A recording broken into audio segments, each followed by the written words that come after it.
Hello and welcome to Science Meets Vedanta, a platform dedicated to delving into the core principles of Vedanta and uncovering the remarkable connections between scientific inquiry and ancient wisdom. I am Jayant Kapatkar, author of the book Science Meets Vedanta. Each week, inspired by insights from my book, we'll journey through a range of topics aimed at deepening your understanding of the essential teachings of Vedanta. Along the way, we'll also examine scientific concepts and demonstrate how the wisdom of Vedanta can offer new and meaningful perspectives. Be sure to join us as we embark on this enlightening path together. In this episode, we will try and decode ignorance as taught by Vedanta. In Sanskrit, ignorance is referred to as avidya. The word vidya translates to knowledge, so avidya means the absence of knowledge or ignorance.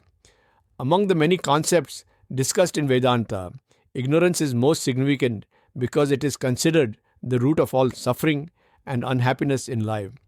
Vedanta offers a path to overcome this ignorance. According to its teachings, ignorance is the only reason we remain caught in this never-ending cycle of birth and rebirth. On a deeper level, Vedanta explains that ignorance is what creates duality, the sense of separation between the subject, the self, and the object, the world. This feeling of division leads to the formation of the mind and consequently suffering. Please listen to the episode Understanding the Mind, in which we discuss how ignorance is the source for the mind. In fact, everything we perceive in the universe, trees, stars, living beings, is also shaped by ignorance.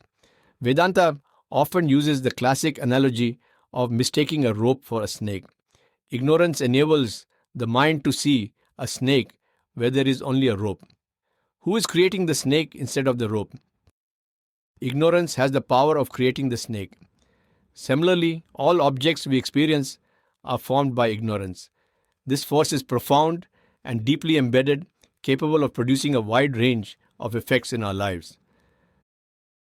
Though ignorance or avidya might appear to be simple terms, their impact is far-reaching. In Vedanta, ignorance is the direct opposite of knowledge. It represents a lack of understanding. But what knowledge is missing? Vedanta is not concerned with the knowledge or ignorance of external objects. Its focus is on the knowledge of our true self, our essential nature and ultimate reality. This self-knowledge is deemed far more important than any information about the world around us. So how can we acquire this transformative knowledge? The key is to recognize how ignorance operates. Ignorance obscures and conceals our true nature. To remove this veil, it's necessary to understand how ignorance works and the influence it has on us. By exploring the mechanisms of removing ignorance, we move closer to realizing and internalizing the ultimate knowledge that Vedanta speaks of. This is the focus of this episode, exploring the nature of self-awareness and the role of ignorance. At the very center of our being lies self-awareness. This core aspect of ourselves is non-dual, meaning it is not divided into separate parts. It is whole, complete, and exists independently, needing nothing outside itself. For a more in-depth exploration of this topic, you may wish to listen to the episode titled Understanding Self-Awareness. If self-awareness is our true reality, it raises a fundamental question. Why do we fail to perceive or feel it? The straightforward answer is ignorance. We are unaware of our essential nature, and this lack of awareness profoundly affects our understanding of self-awareness. When ignorance is present, we lose sight of the fact that we are both the observer, subject, and the observed, object. We forget that subject and objects are unified and non-dual. Instead, ignorance leads us to believe that the subject and object are separate and independent from one another. This misconception is powerful.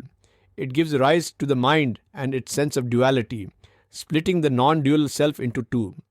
As a result, the mind creates a distinct feeling of the subject being in here and the object being out there. This division is an experience for all of us, shaping how we perceive ourselves and the world. The powers of ignorance. Ignorance holds significant influence in our lives, and in Vedanta, it is described as possessing three distinct powers or Shaktis. 1. The power of veiling.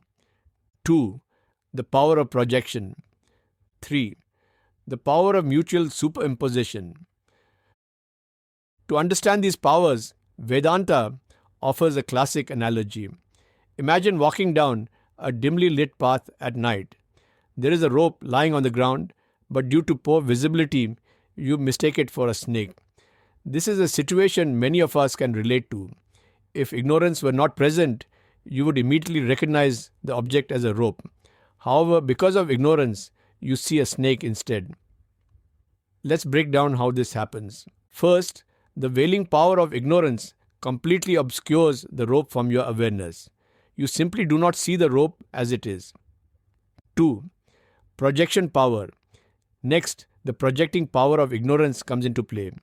It projects the image of a snake onto what is actually a rope, causing your mind to create a false perception. 3. Mutual superimposition. Finally, there is a mutual superimposition of qualities. The rope's physical characteristics, its shape and size, are attributed to the imagined snake.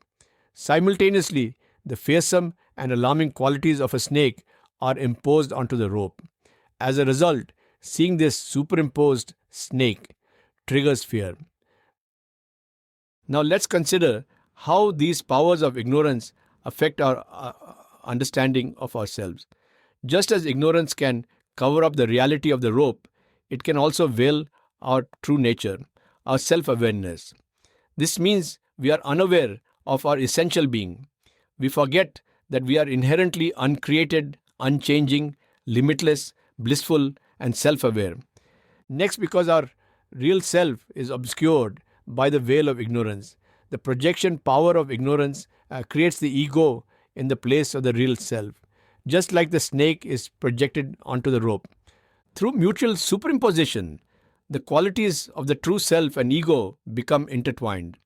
Our awareness, an aspect of the real self, is projected onto ego, making it sentient and conscious.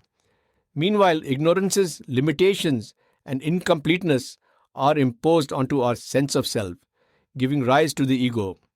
This ego, shaped by limitedness and incompleteness, becomes the foundation of our mind and sense of individuality. Ignorance has no beginning, but it has an end. Ignorance does not have a specific starting point. It is without an origin. It has always existed and cannot have a true beginning. If ignorance were to begin at a certain moment, that would mean there was a time before ignorance existed. During that time, only knowledge would exist. However, this scenario is not possible. Once you possess knowledge, ignorance about that particular fact vanishes. For instance, once you understand that 2 plus 2 equals 4, you cannot become ignorant of this truth again. Ignorance is present only before knowledge is gained and ceases to exist once knowledge is acquired. As long as we do not have the knowledge of our true self-awareness, ignorance persists. This suggests that ignorance is beginningless. It has always been part of our experience. Nevertheless, ignorance does have an end. The moment knowledge is attained, ignorance disappears. This principle holds true for all types of knowledge. In summary, while ignorance has no true beginning, it certainly has an end when replaced by understanding. Types of ignorance in Vedanta.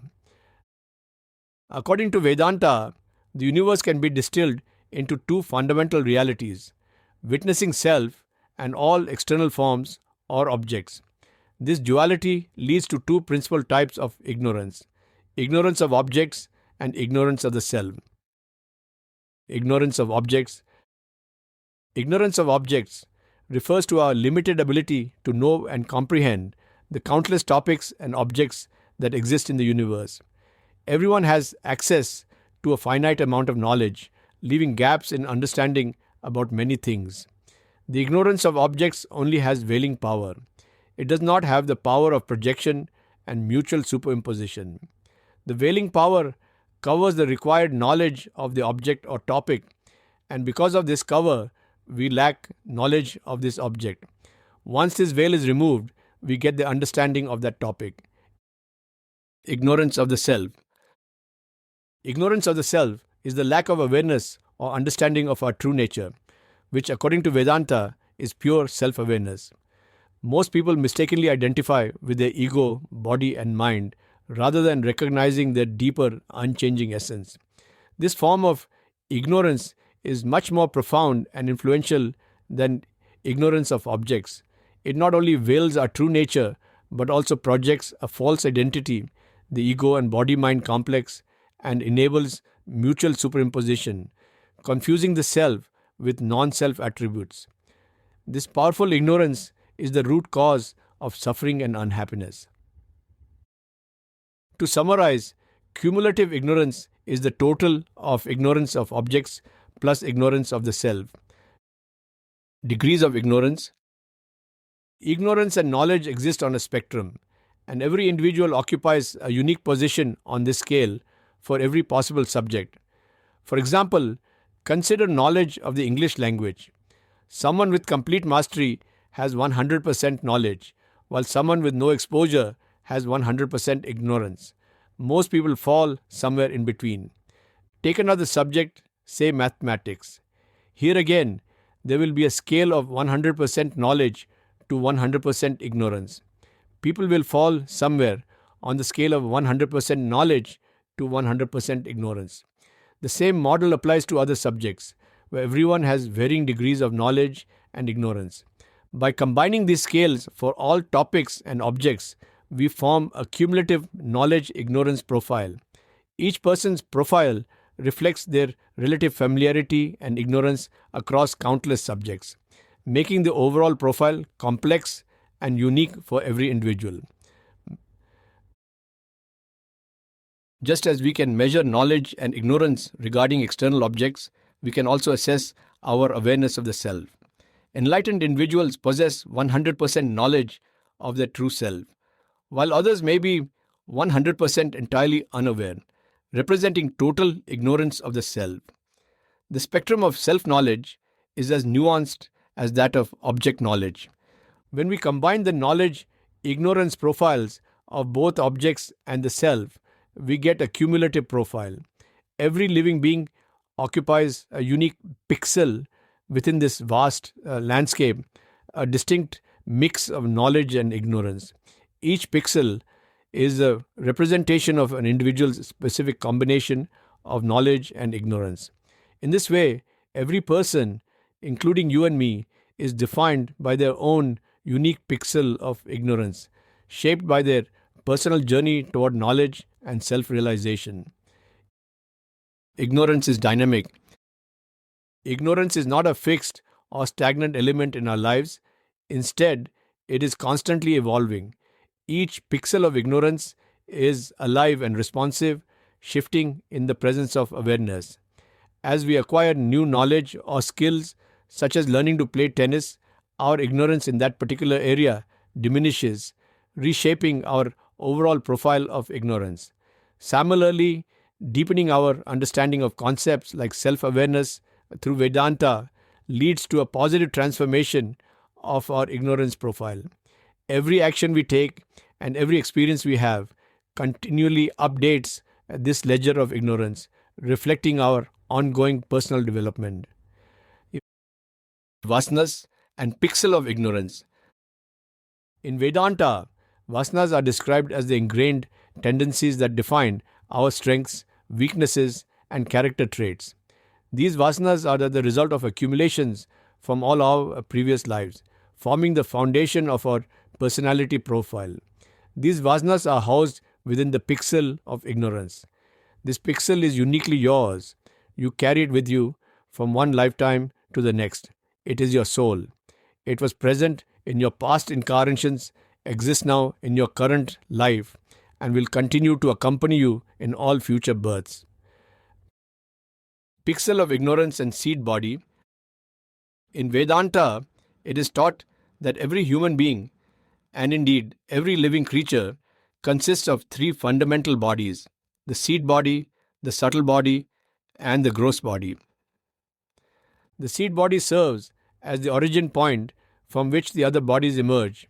Just as a seed contains within itself the blueprint of an entire tree, including its branches, leaves, and fruit, the seed body holds the latent potential for a living being's full existence. When this seed like body germinates, it unfolds the unique blueprint it contains. The seed body is the pixel of ignorance. They are synonymous. The pixel of ignorance is what gives rise to both the subtle and gross bodies, setting into motion the journey of individual experience. Many scriptures mention the heart or the cave, but this is not a reference to the physical heart. Instead, it symbolizes the pixel of ignorance, the core of individuality. Sri Ramana Maharshi, a renowned sage, points out that this pixel of ignorance is located about 2 fingers width to the right of the center of the chest. Sri Shankaracharya, another great teacher, describes this pixel as the knot that ties the individual soul to self-awareness. Eliminating ignorance, veiling our real self. Ignorance can only be overcome through knowledge. Knowledge is the antidote to ignorance. However, the knowledge required is a deep understanding of our true selves, our innermost essence. Overcoming this ignorance is challenging as it is deeply ingrained and has accumulated over countless lifetimes. Achieving true knowledge demands persistent effort and commitment. The journey to eliminate ignorance involves 2 essential steps. Step 1. Purifying the mind. The first step toward dispelling ignorance is to purify the mind. This process is crucial, as without a purified mind, true self-knowledge cannot take root. Purification is best achieved through the practice of karma yoga and meditation. Karma yoga teaches us to act without attachment to the results of our actions. By learning to accept positive and negative outcomes with equanimity, we cultivate a peaceful and balanced mind. If we consistently apply the principles of karma yoga, our minds become less disturbed by external circumstances, leading to greater purity. Meditation further aids this process by calming and purifying the mind. The goal is to reduce the constant stream of thoughts and achieve a state of tranquility. Regular meditation leads to a quieter, more focused mind, which is essential for deeper self-exploration. Step 2. Attaining direct knowledge. After beginning to purify the mind and studying spiritual teachings with the guidance of a knowledgeable teacher, we start to develop an understanding of our true nature. Self-awareness. Initially, this understanding is indirect. We may intellectually grasp the concept of self-awareness, but it remains abstract and theoretical, something we have heard or read about rather than experienced directly. What we truly need is direct knowledge, an immediate personal realization of self-awareness. While scriptures can offer guidance and indirect knowledge, transforming this into direct experience requires self-inquiry. This process is inherently personal. No teacher or text can undertake it for us. They can only guide us. Through self-inquiry, we move from intellectual understanding to direct realization, integrating this awareness into our own being. We hope this conversation has offered you fresh perspectives on the nature and influence of ignorance. As we've explored, ignorance is both profound and deeply ingrained, shaping many aspects of our lives. When we lose sight of our true self, ignorance creates the mind with duality, leading to dissatisfaction and unhappiness. The only way to dispel ignorance is through knowledge. However, it's essential that this knowledge of our true self is not merely theoretical or second-hand. It must be direct, experiential, and fully integrated into our being. If you enjoyed today's episode, we encourage you to share it with your family and friends. Don't forget to subscribe to our podcast so you never miss an upcoming episode. Thank you for tuning in. We look forward to connecting with you again soon.